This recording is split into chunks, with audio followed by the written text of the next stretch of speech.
আওয়ালা ছেড়ে চাহের বাসনে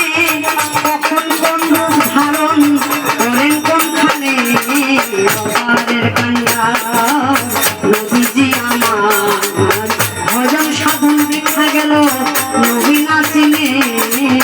অপারের কান্ডা নবী আওয়ালা ছেড়ে চাহের বাসনে আওয়ালা ছেড়ে চাহের বাসনে কখন কোন রূপ ধারণ করেন কোনখানে অপারের কান্ডা নবীজি আমার ভজন সাধন দেখা গেল নবী না চিনে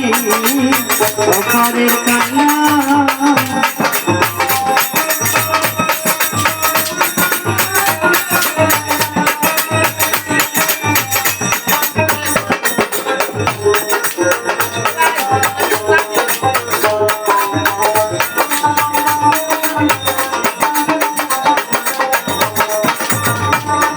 এই যে আসমান জমিন জলাদি পবন